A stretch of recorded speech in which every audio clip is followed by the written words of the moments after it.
Okay, I've been meaning to do this video for a while, and in this video we are discussing the difficulties in balancing a full-time job with YouTube.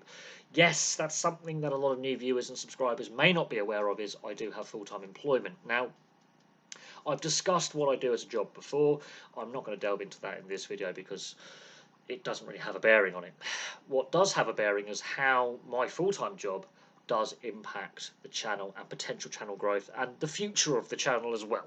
So, the channel has been quite lucky. In fact, I've been quite lucky, where some of the major sporting events and some of the major sports I'm very passionate about, we've been lucky that work hasn't clashed with some World Cups. Yes, so the Rugby World Cup in France at the end of last year, very work friendly. Didn't the games I missed were by choice.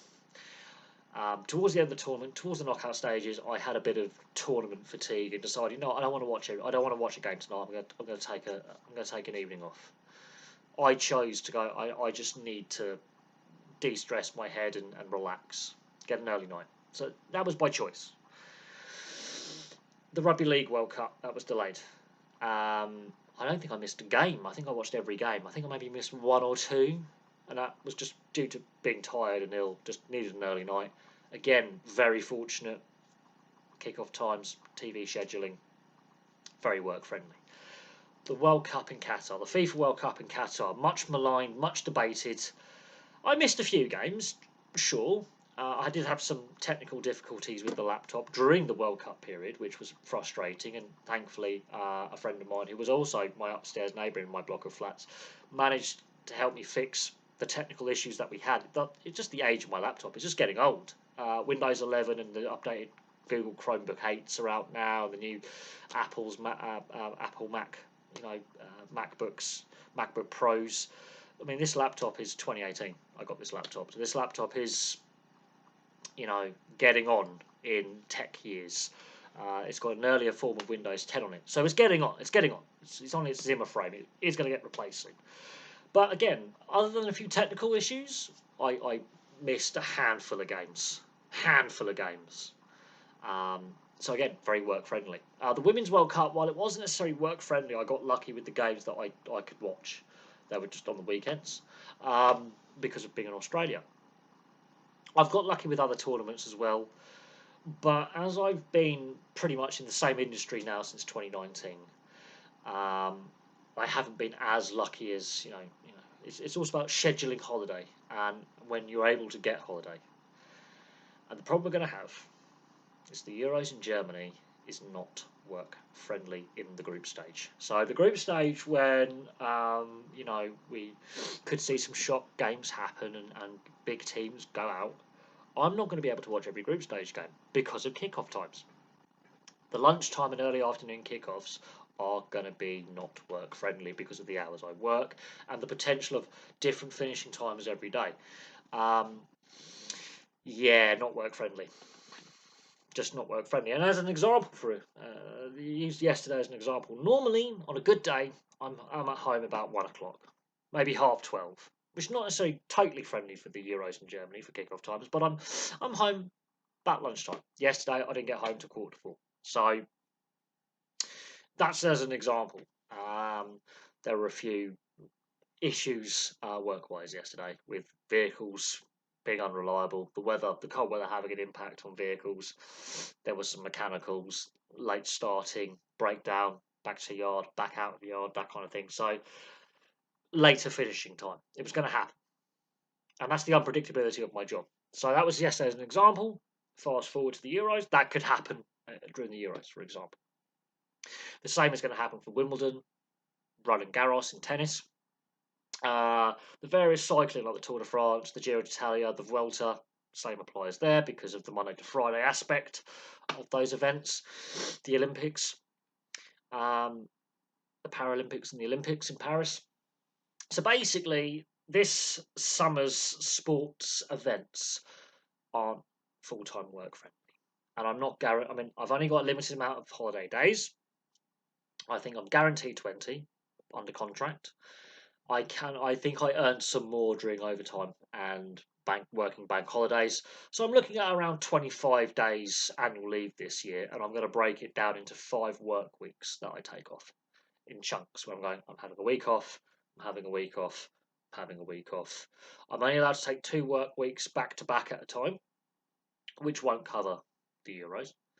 I could potentially cover the group stage with that, but there's a high risk that at that time of summer, too many staff are going to be off to be guaranteed to get that time off work.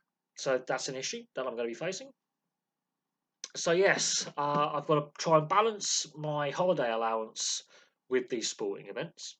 And I've also got to hope, in regards to monetisation and channel growth, that the Six Nations, the World Club Challenge, and the Asian Le Mans Series, for example, in February, the view counts in regards to those sporting events go through the roof.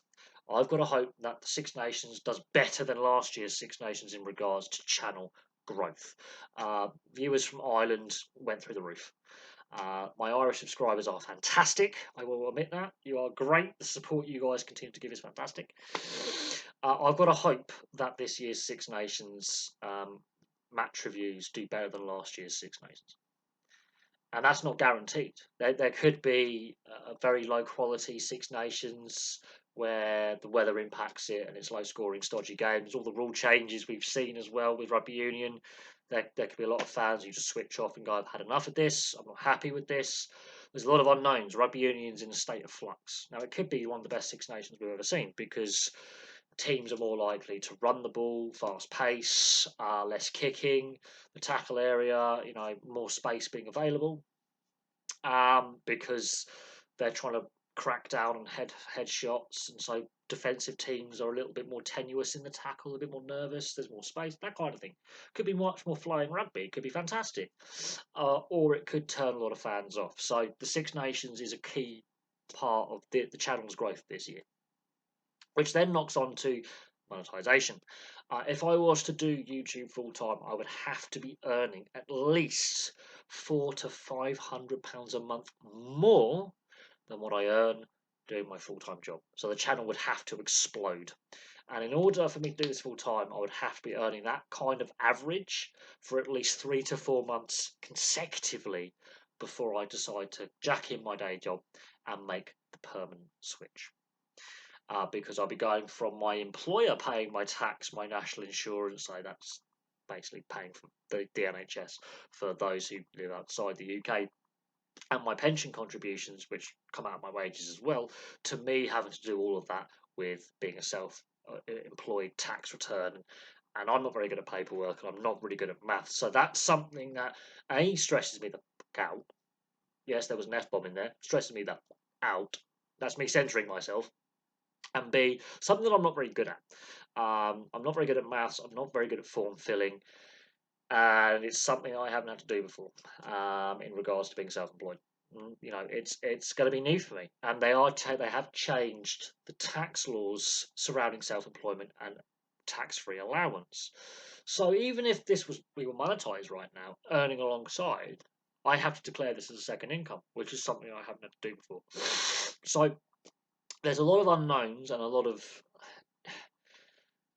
interesting possibilities this year. Now, my Six Nations coverage that I do, where I'll be watching every game, reviewing every game, the view counts could be fantastic through the roof, and the engagement and growth could be fantastic, and we could get monetized before the Euros.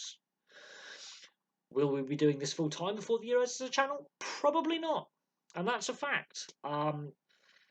There's not enough FA Cup games and in that time frame between now and the Euros.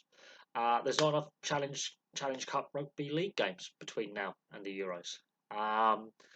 Yes, I'll be watching the World Club Challenge and the NRL season, of course. But that's more of a niche viewership market. There are less rugby league fans than rugby union fans, for example.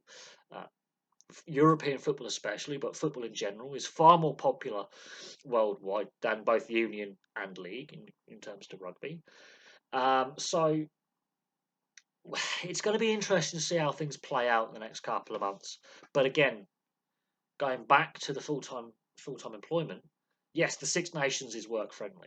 Yes, the World Club Challenge is work friendly. The Euros is not. So this is the difficulty I have, is getting my annual leave Could I be brave and take 2 weeks out of my annual leave for the Euros group stage so I can watch every single game? Am I brave in the summer? Can I get that time off in the summer? Will work allow me to have that time off in the summer? Will there be that availability of staffing levels in the summer? Um, we shall see. But from me for now, thanks very much for watching. If you are a YouTuber who also has a full-time job, please place your thoughts in the comment section below and how you manage it, because I'm finding it exceptionally difficult to balance it at the moment. While I love doing, and creating the content for you guys, it is difficult. You'll notice I'm not doing content every day, and that's to do with my normal day job and being generally exhausted. And that makes me feel crap that I'm not making content for you guys. It does have a knock-on impact, but we'll see how this year plays out, and we'll see if we are full time on YouTube making money by the Euros rolling around in the middle of summer.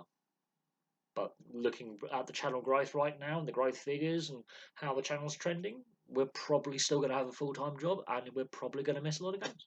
But from me for now, thank you very much for watching. Place your thoughts in the comments section below. I'll have some more content for you very, very soon.